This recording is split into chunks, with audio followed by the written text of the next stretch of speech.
Aloha interwebs, welcome back to my channel. Thanks for tuning in. Today is Friday, so we're going to do some gameplay footage, and I really haven't had a lot of time to play WoW, but this week a friend of mine is farming Malygos for the mount and the Eye of Eternity, and I've been trying to get this shield, the Barricade of Eternity, from my Paladin's Transmog set for forever.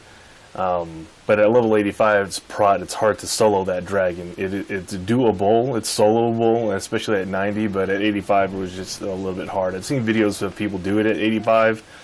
I just couldn't do it. I couldn't do enough damage in phase 2 to get the dragon low enough by the end of stage 3 when you get to the dragon riding portion.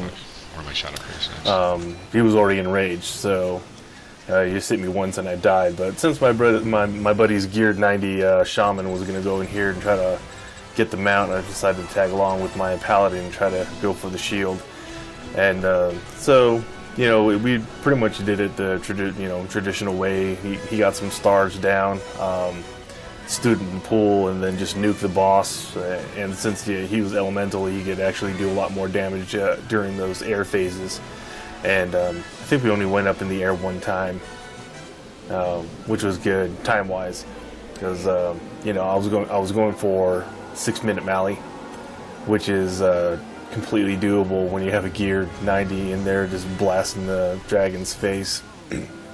So he got a couple discs down, and we got on him and just fly around the room. Took down the scions pretty quickly. We didn't really need to tank anything per se. He could have took all the dragon damage. I don't know if you noticed in the beginning of this, but I actually did try to tank the boss and keep him from breathing fire on my buddy, but it was probably pretty unnecessary. He could either survive it or heal himself through it. He's a shaman, for crying out loud. So in case you don't know how this fight goes, there's basically three phases. There's the initial phase, which is a ground phase slash air phase. He comes on the ground, you tank him, he flies up in the air, sucks you up with his wings, spins you around, spits you back down.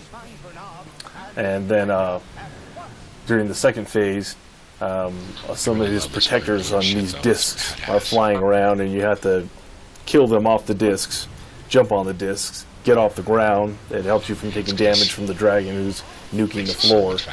And then once you've killed all the protectors, the scions, as you can see, the ground breaks away and you fall onto the back of drakes, and then you actually engage the boss directly on the drakes. And I think these things are just like vehicles in like Ulduar. They scale to your gear level or experience level, but there's a pattern of using your buttons to DPS slash heal yourself. And I don't know if my buddy was using that pattern, but I was. It's basically 1-1-2. You stack up your dots on the dragon, and then hit him with the big fireball, and occasionally you hit 3 to heal yourself.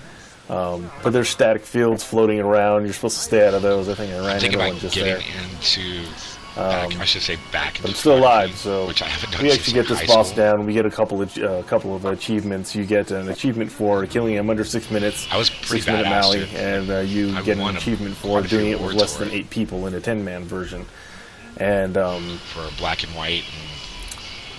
My buddy already had gotten on one of his other accounts the 25-man version, so he's trying to get the 10-man on this one. And as you can see, no shield for me. So that was a bummer, but you know, I'll do it again, and I'll keep trying for that shield. I really like the transmog of my paladin, and I went through a whole lot. I'll put a description for how I got the rest of those pieces in this video. So I want to get that shield because I think it matches pretty good.